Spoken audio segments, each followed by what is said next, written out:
What's up, guys, and welcome to the first episode of Season 2. The second season of Cinematic Reviews will cover all things Star Wars. You can find this episode and the rest of Season 2, along with Season 1, on Anchor, Spotify, and Apple Podcasts. Today I'll be talking about the Prequel Trilogy. I'll give my thoughts on The Phantom Menace, Attack of the Clones, and one of my favorites, Revenge of the Sith. To get things started, let's talk Phantom Menace.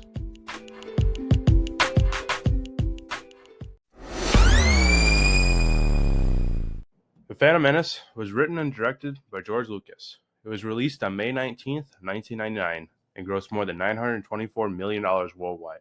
This made it the highest-grossing movie of 1999. No surprise there. Lucas approached Ron Howard, Steven Spielberg, and Robert Zemeckis to direct Episode 1 before deciding to direct it himself. As we know, Ron Howard will go on to direct Solo, a Star Wars story, later on in the franchise. This was the first movie that Lucas directed since Star Wars in 1977. Fans bought tickets to meet Joe Black, Waterboy, and The Siege in order to watch the trailer.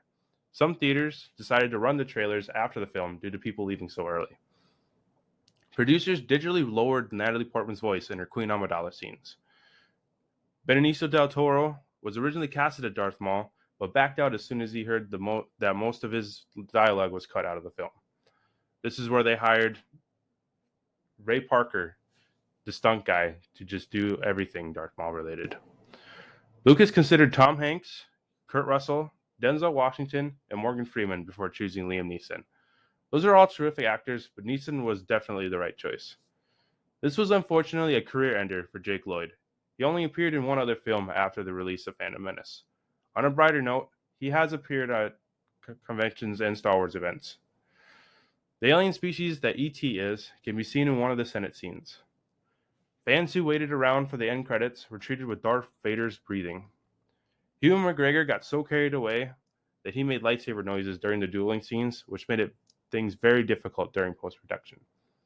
And lastly, Qui-Gon's communicator is a redesigned Gillette XL razor for women.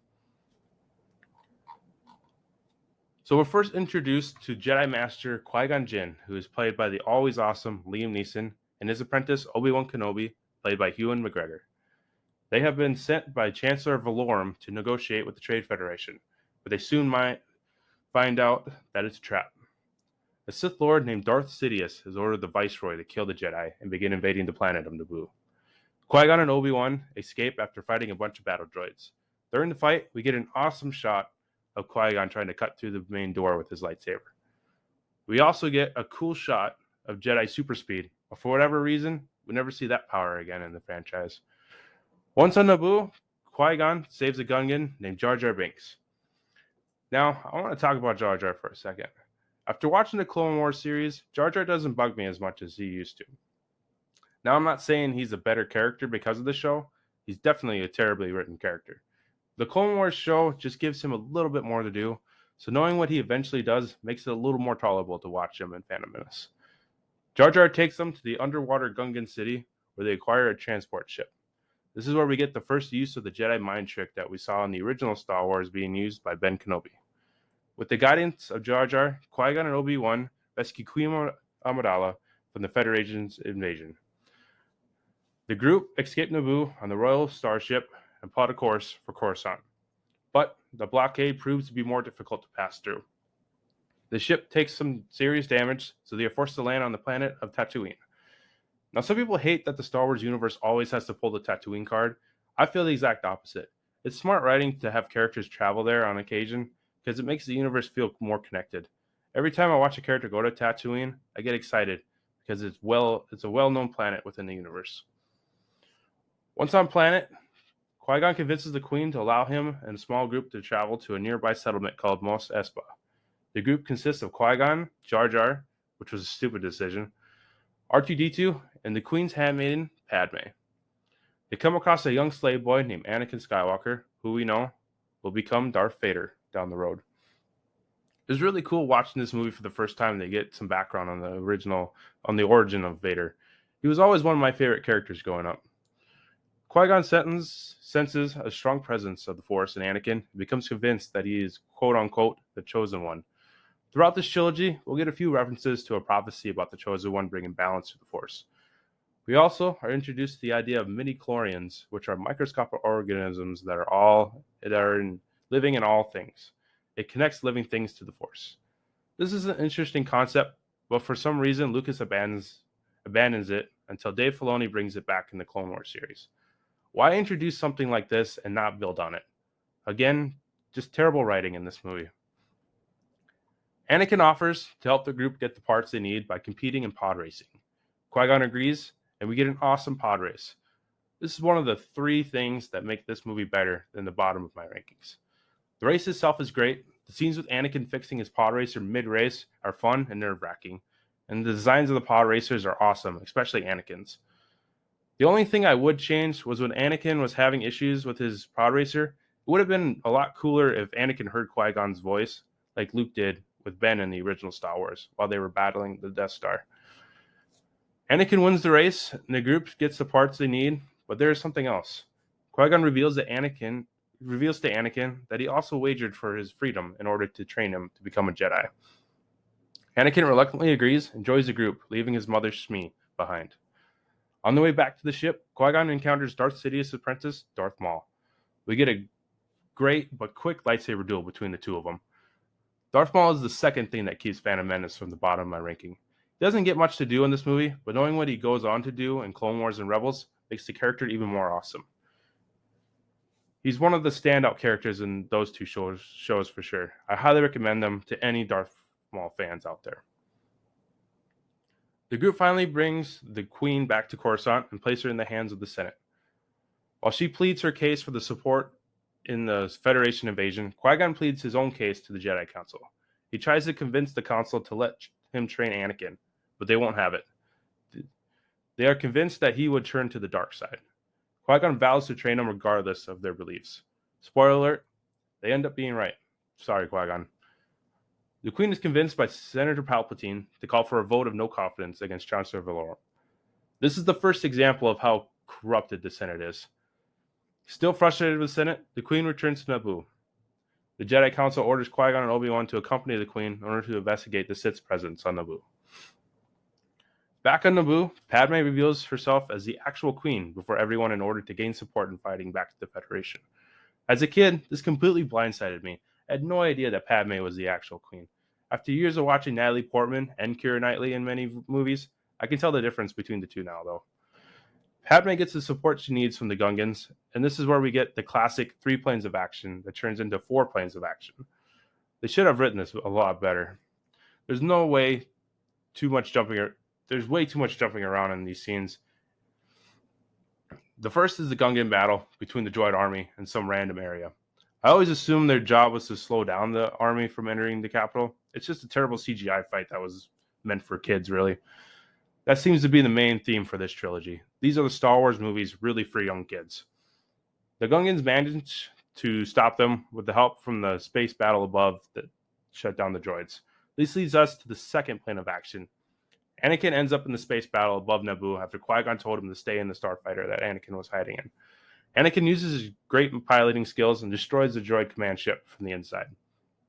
Next, we switch over to Padme and her group as they fight their way through the palace to capture the Viceroy. Nothing really exciting happens here, so we'll jump over to the main attraction.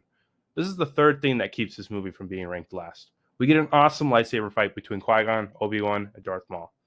Seeing a double-sided lightsaber for the first time in '99 blew my mind, and it's still awesome to this day as an adult. This epic fight ends in tragedy, though. Darth Maul outdoes Qui-Gon and stabs him right in front of the helpless Obi-Wan Kenobi. An angry Obi-Wan comes out swinging, and after some more awesome lightsaber action, he outdoes Darth Maul. The only negative I have to say about this fight is for whatever reason, blood spits out of Maul as Obi-Wan slices him in half. It's the only time in the entire saga that we see that happen. Even the scene before it, with Qui-Gon getting stabbed, we see the lightsaber burn the body, not make it bleed. Aside from that, the fight is incredibly choreographed. Before Qui-Gon passes, Obi-Wan promises to train Anakin. After the battle, the Viceroy are arrested, Palpatine is elected Chancellor, Yoda reluctantly agrees to let Obi-Wan train Anakin, and a funeral is held for Qui-Gon. This is where we get the iconic line between Yoda and Mace Windu as they discuss the return of the Sith. Always two they are, a master and an apprentice. Overall, this is not a good movie, especially from a writing standpoint. It was a terrible idea making 90% of the movie with CGI and green screening. The pod racing and the lightsaber fights with Darth Maul honestly keep it from being a shit movie. Now, let's switch over to Attack of the Clones. Attack of the Clones was once again written and directed by George Lucas. It was released on May 16th, 2002, and grossed over $650 million worldwide. Sam Jackson simply asked for a purple lightsaber as a joke. Lucas agreed, though. To my knowledge, there is no mystical significance in the color purple, but I wouldn't doubt it if someone has come up with an explanation for it.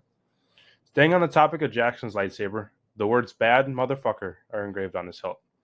When Anakin is slaughtering the Tusken Raiders, Qui-Gon's voice can be heard in the background. This is actually Star Wars canon. Qui-Gon's Force Ghost did try to stop Anakin from turning to the dark side. After the fight with Obi-Wan, Jango Fett bangs his head on the open door of the ship. This is a nod to the famous goof in the original Star Wars movie where Stormtrooper accidentally banged his head on their door. In Star Wars canon, it is said that the Tusken Raiders kidnapped Anakin's mom on the orders of Count Dooku, who was instructed by his master, Darth Sidious. Just like Ewan McGregor did in Phantom Menace, Hayden Christensen made lightsaber noises during rehearsals. Christensen was the only actor who did not get to design his own lightsaber. He was stuck with a design that was similar to the already established lightsaber from the original Star Wars movie. This was the first Star Wars movie to have Yoda entirely computer generated. If you remember in the original cut of Phantom Menace, Yoda was actually a puppet. Lastly, because of the backlash received from Jar Jar in Phantom Menace, the working title was Jar Jar's Big Adventure. So it's been 10 years since the events of Phantom Menace. The Galactic Republic is being threatened by a separatist movement organized by Count Dooku, played by the fantastic Christopher Lee. Padme, who is again played by the beautiful Natalie Portman, arrives in Coruscant to vote on a motion to create an army that will assist the Jedi against the movement.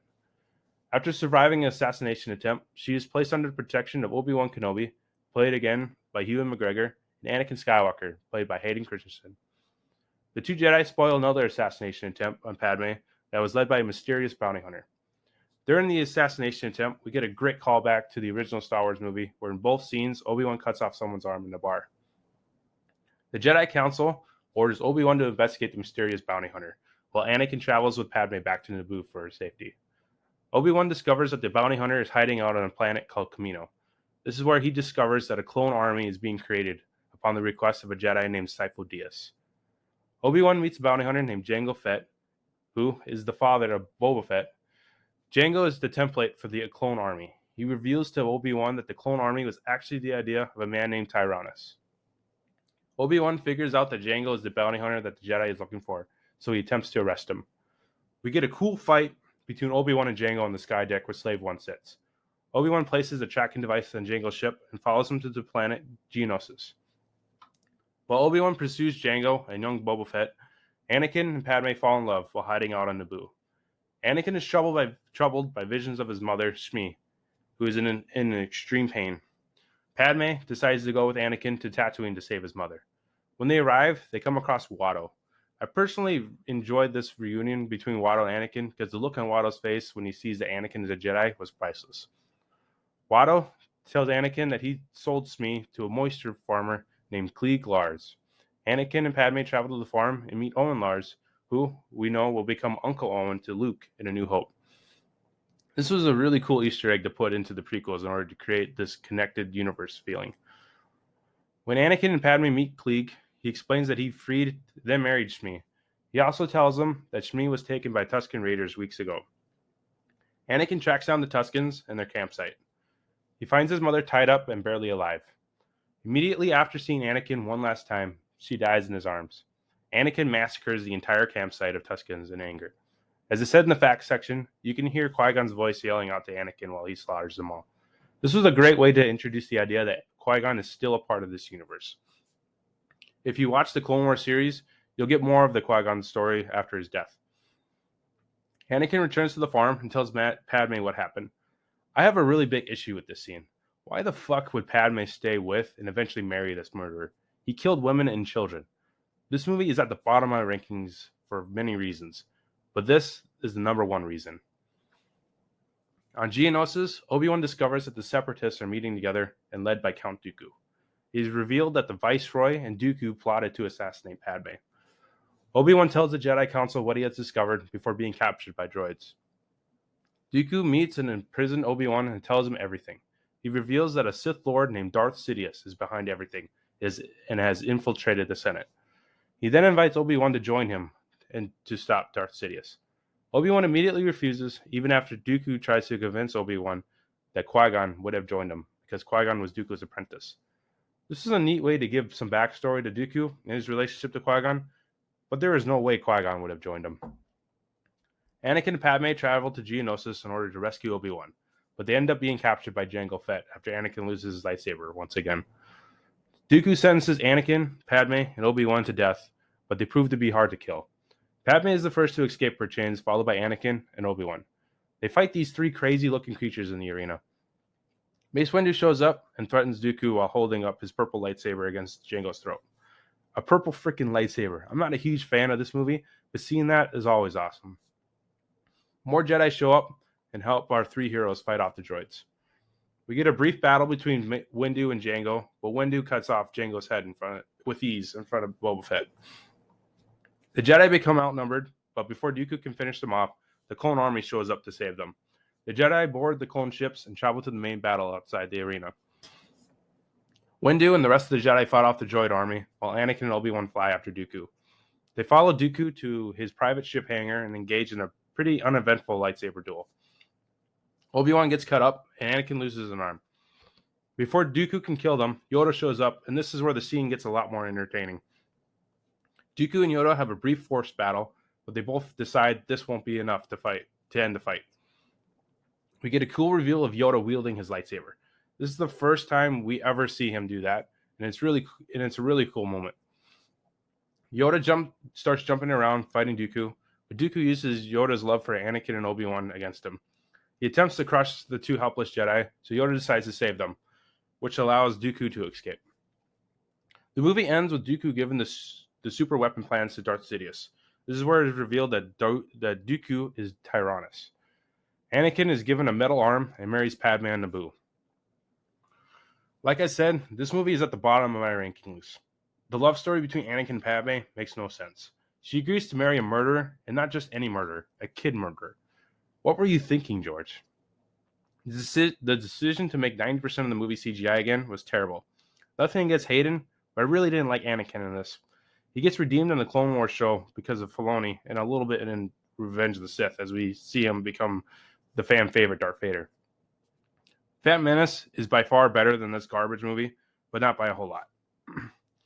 Now, let's finish off this trilogy with my thoughts on Revenge of the Sith. Revenge of the Sith was again written and directed by, you guessed it, George Lucas. It was released on May 19th, 2005, and grossed over $868 million worldwide. Ewan McGregor and Hayden Christensen trained for 2 months in fencing and fitness for their epic battle in Mustafar. The speed of the fight is the actual speed in which it was filmed. It was not digitally altered at all. The original cut of the movie had a runtime of almost 4 hours, with an hour of it being just the opening sequence / Palpatine rescue. Ewan requested all the footage of Sir Alec Guinness in order to be as accurate as possible with the Obi-Wan character. That is why we all love Ewan in this role. He really cares about the character. Liam Neeson filmed a deleted scene in which he talks to Yoda about communicating in the afterlife by using the Force. An unfinished version of this can be found on the Blu-ray box set. I would recommend watching the Clone Wars series instead, though, because there's an episode on this whole interaction. Mustafar was designed by Lucas's vision of what hell is like. Every clone trooper was computer generated. Not a single real costume or even a helmet were used. I'm shaking my head right now in disappointment. Just why, George?